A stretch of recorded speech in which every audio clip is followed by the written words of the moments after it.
Why? Why? Why would you take that tree down here on the corner? I mean, you know what people play? It's going to be residential housing now. I mean, baby out with bathwater. Why? Why would you take that? I don't get it. This is why when 200 years ago that John Weber got here, this is where they came, the wooded area. A lot of these trees are fucking 200, 300, 400, 500 years old. I mean, when he built the theater, he built around the trees. The Moter-vU. Well, I don't get this baby out with the bathwater. So it's going to be residential hatches. How much would you pay for the lot with these nice, beautiful trees on it versus not with the fucking nice, beautiful trees on it? You can't get creative, you architects, and fucking design. Baby out with bathwater. That's what they do all over this fucking town. Some of these trees are 200, 300 fucking years old beasts. Why? Why? I mean, I don't get it. Just like a 2750 Monroe, that Box Elder's probably 400 or 500 years old they tore down. I don't get it. You can't build. These are residential houses. You can't build around these trees? You architects can't design? Fuck, do you think it's a nicer subdivision with that tree still there? I mean, that's what made this theater so beautiful, because the trees were all around in the circle. He fucking knew what he was doing, old Matt Coleman. He left the trees. They tore down his house in a matter of fucking minutes. I just went. I just don't get what the fuck the hell thing is. I mean, that tree was there before fucking Riverdale Road was there. These cottonwoods are 200, 300 years old. Some of these fucking other trees, 400, 500 years old. I mean, what the fuck? And yet, you know, think about your building lot. Okay, putting these houses in here now because it's going to be Coleman Estates now. It wasn't going to be apartments. They're going to be houses now. And, okay, tell me this. If you had a house right here with those trees right there versus the lot without those trees right there, which do you want? But some guy told me it's making it look better by tearing everything down, by putting all these fucking cheap fucking apartment complexes, these styrofoam fucking flick and stick piece of shit houses. That's a contractor right here fucking for decades and decades and decades. I'm telling you, styrofoam man. By the way, that house was incredible.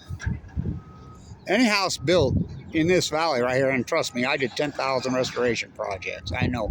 That tree in the museum, children, I built that at the last block.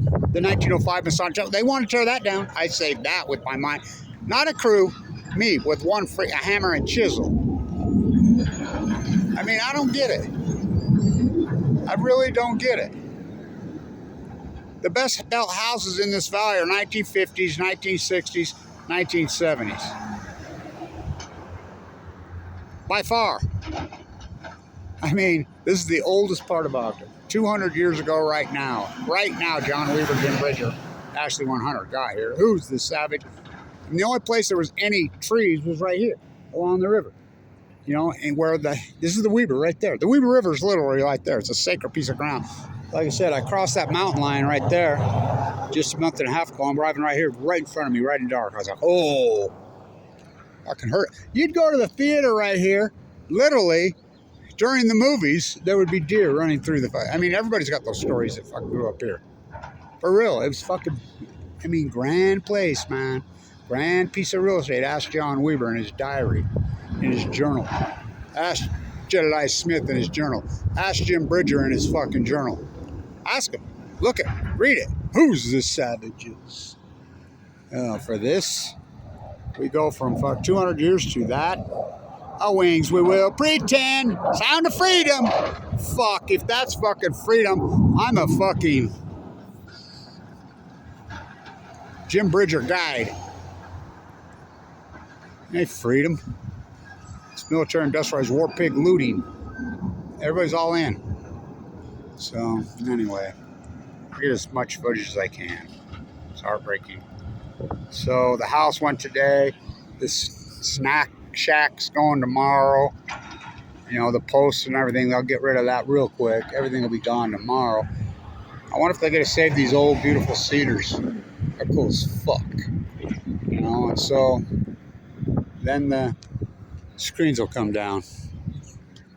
I did a really cool video few years ago and standing right there, right in the evening when the sun was hitting right on the screen. I was right in there and I was doing silhouettes on the screen. It's out there.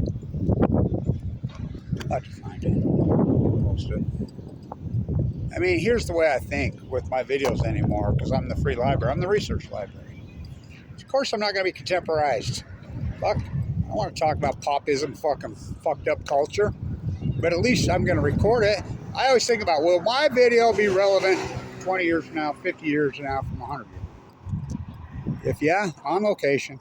Tide pools, IEA in freaking Vienna, fucking DC, well, I mean, all of it. Historical times and places.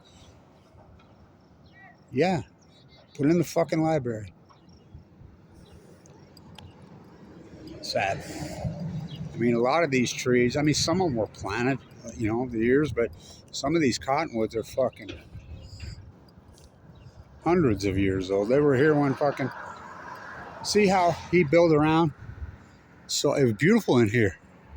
Like I said, you'd be watching the movie, here'd come fucking deer right through there. I mean, everybody has those stories here.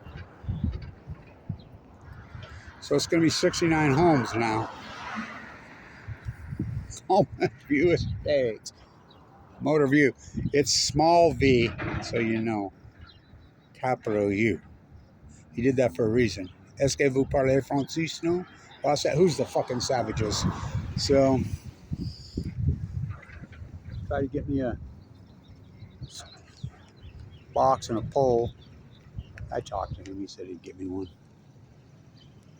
You gotta take pictures here, man. Yeah, fucker. I'm surprised. Can you believe they're tearing all these trees down?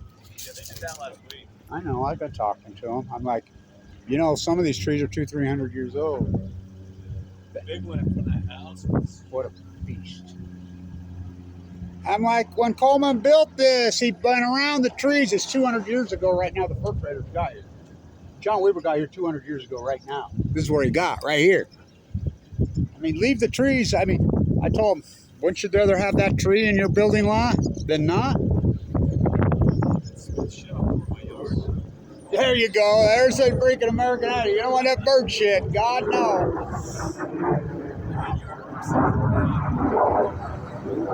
Yeah, well, end of an era. You got to get rid of that cowboy shirt, dude. That's embarrassing. Well, you seen the... Hey, you want to see embarrassing, go to a Raptors game. Oh, they're terrible. Yeah, we were going to go. I've been going every game. Oh, have you? It's boring. Yeah, me, Brent, and Brightwise, we were going to go to the Wild Wings last Tuesday. We were going to go to the game after we ate. And we just got talking and didn't go. And You didn't miss nothing. Well, it's like going down to 4th Street and drinking beer and watching softball in the day. They should be calling the slaughter rule every game. All right, I'll see you up at the football. Yeah. That's coming right up. Yeah, we'll see how it goes. I want it. I just talked to a couple of players at Smith's just now. That'd be fun. Yeah, so. You've been to the stadium and never been inside the game or anything. It's beautiful. It's just right on that. Oh, yeah, I've been in that stadium. Oh, that stadium's grand. Yeah, it'd be fun. Well, wait and see where Dylan goes in the draft. And then now we got 5 guys in the NFL. All of them one scholarship offer for Jay Hill. You know, Winston got the contract, Reed, for the Browns. So that's the 5th one. So it'll be a fun year for football. The best player that's played professional football that's not in the NFL should be Adam Rodriguez. Oh, I've been saying it for years. He's the best defensive player I ever saw. I feel bad for him because he got so much attention his senior year. He was badass. They were double teaming him. So Jonah Williams got all the press. Well, you know he got drafted. He went to the Rams and he was with the Rams for a year. Oh, was he? Yeah, he was with them and he quit to take the USFL contract. Oh, did he? Yeah, and he said, I talked to him. You know what he said? He says, no, I want to play. He's making plenty of money. He's tearing it up in the UFL. He plays for the Houston Rough Riders. He's leading the league in sacks. He's the best defensive player I ever saw at Weber. Oh, one-man wrecking crew, right? God, that was a great team, wasn't it? Oh, them were the days, man. He knew how he did that smear thing, you know. All over his face, black. I've got a picture of him at a home game. We're wearing the purples with the old throwbacks. With white trim. and he's lined up in some close-up on his body. And he's on the line. He's on the end. He's played the end. Yeah. And he's standing up, ready for the snap. And you can just see it's the intensity of his face and the smear. It's like, and the caption I put, I was like, you want this guy coming at you? Yes, he was. I used to like when the defense. I didn't want the offense on the field. They go backwards with that dude. Oh, he was a machine, man. Yeah, he was the best I've ever saw at Weber defense. Yeah, my daughter had a class with him. She did? Yeah, it was junior year. And it said, but she didn't know who he was because he knew how he wore number 42. Yeah. And his backpack said Rodriguez number 42. And so. It does baseball or something. Yeah, so, when Whitney says, yeah, I said, I wanted, because then they had assigned seats. They had to sit in the same place every time because the professor wanted to learn their names, you know. And he said, she says, number 4. She just said 42, 42. And I said, no, number 42. And I knew Adam Rodriguez, he changed his number 9. I found out who it was. It's like, she asked him his name one time. He says, my dad's this crazy fan, goes to all your games. Oh, he's the best, man. He's doing stuff. He's the best defensive player I ever saw there. That's saying a lot.